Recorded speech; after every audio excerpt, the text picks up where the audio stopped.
Hi, it's Sid. It's story time, y'all, and I have pictures. So today I want to talk about growing up JW and how horrible it was going to the assemblies. I know a lot of y'all can relate with that. And I have pictures.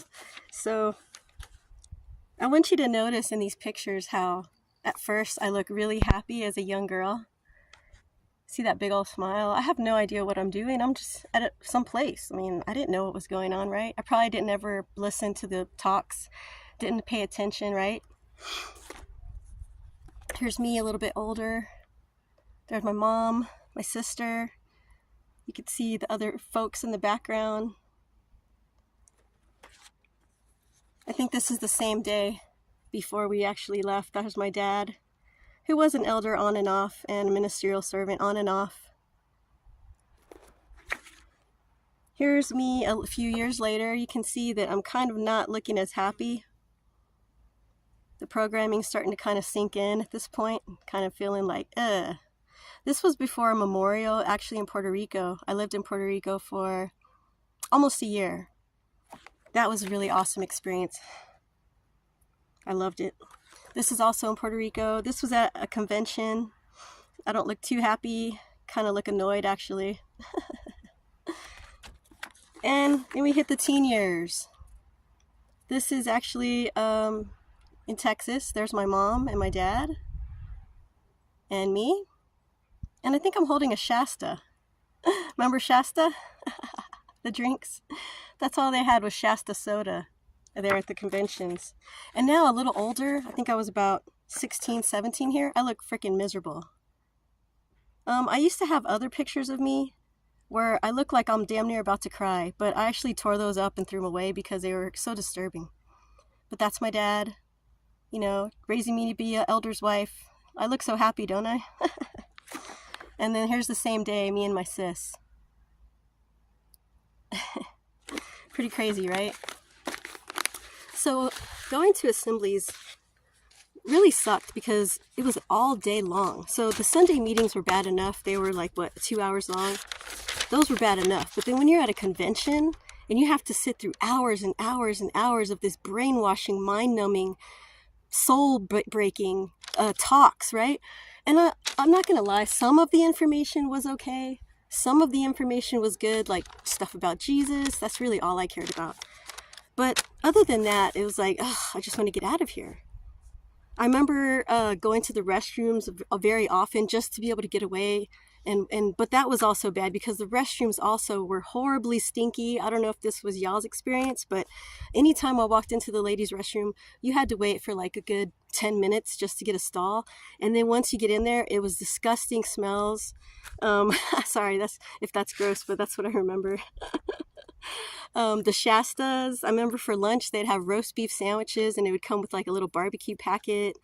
And then at lunchtime, whenever I was older, me and my friends, we would walk around checking out guys, and guys were walking around checking out girls, and that's how you would find a mate, right?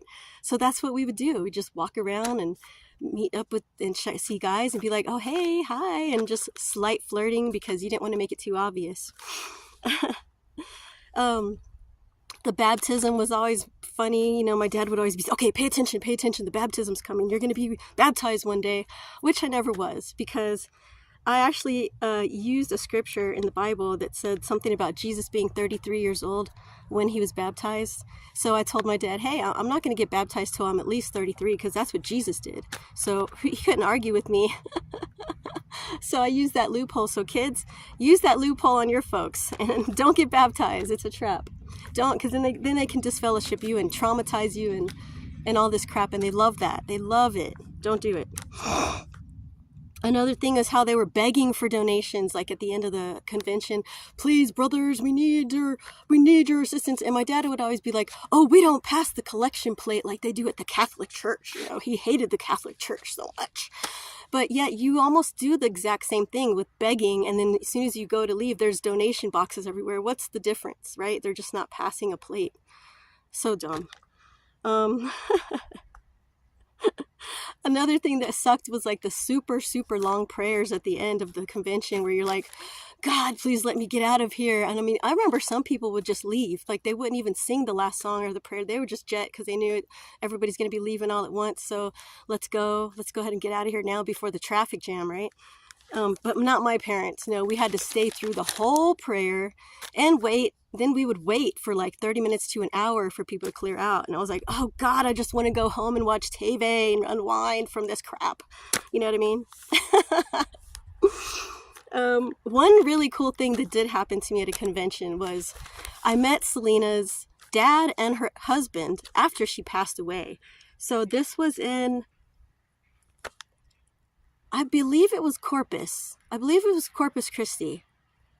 There's a convention hall there, not too big, but me and my sister were walking around at lunch. And I was like, oh my God, that's Selena's dad and her husband. Oh my God. Because I was a huge Selena mega fan, right? Like when she died, I painted it all over my car, Selena forever. And everybody in town knew I was a huge Selena fan. Still am. I love Selena. And so her dad was talking to somebody and Chris was there. And I was wearing this dress that looked similar to the Selena video, the Bitty Bitty Bom Bom. It was black with a white t-shirt. And Chris saw me and he's like he looked at me like, huh. And then I walked right up to them, and I was shaking, right? But I was like, I have to meet them because I was such a Selena fan. And so I walk up to her dad, and I'm just standing there for a little while, and then he kind of looks at me, and I told him, I'm so sorry for your loss. And I started getting emotional. And he's like, oh, thank you, mija. And he gives me a hug, and I'll never forget how he smelled. He smelled so freaking good. And then Chris was just watching us, and then I told him, I'm sorry for your loss, and then he shook my hand. And that was a really cool moment, probably the coolest thing that ever happened to me at a convention. So yeah, if you have a convention story, put it in the comments. I'd love to hear it. I'd love to hear any kind of funny, weird story or anything that you could relate to that I said. One cool thing was when I lived in Houston, we would go to the Astrodome. And Astrodome was humongous. And that was really fun, like just being there. And it was so huge. And we would walk around all over the place and just explore the whole thing. I got to go down on the AstroTurf one time when I helped with the preparing of the lunches one time. I volunteered to do that. And that was really cool. The AstroTurf was super soft and squishy. And it was a really cool experience. I'm like, wow, I'm here where they play football. Yeah. And another thing is that I had this really cool gangster friend, Felicia. If you're watching me, what's up, girl? Felicia, she was the coolest, and she was very rebellious. She thought it was so stupid, and she always talked trash about it, which I loved. And my parents did not like that I was friends with her because of this, right? She was a bad influence, right? But her parents were studying, and so it's like, yeah, be friends with her because you'll be a good influence on her. But it turned out she was just a bad influence on me. So yeah, that was fun. And so what we would do is we were like, thought we were gangster girls or whatever. So she was sitting across from the other side of the convention. It was a smaller convention. It wasn't the Astrodome. It was like the Arena Dome or something like that. It was called Astro Arena, I think. And she was sitting across on the other side with her family. And we were directly on the other side. And we were throwing gang signs at each other, XIV. And we were doing it real subtle like this. Like this, and then like this, and then she would do it, and then my dad's like, stop it, I know what you're doing, I see you're throwing gang signs, stop it. And we would be doing the bloods. How do you do it? The blood sign. I can't even do it anymore. I used to know back in the day. Bloods, what's up? Yeah, hilarious, y'all. So let me know your assembly stories or any kind of funny meeting story that you have. It's really fun to make fun of it and talk about it, and I don't know.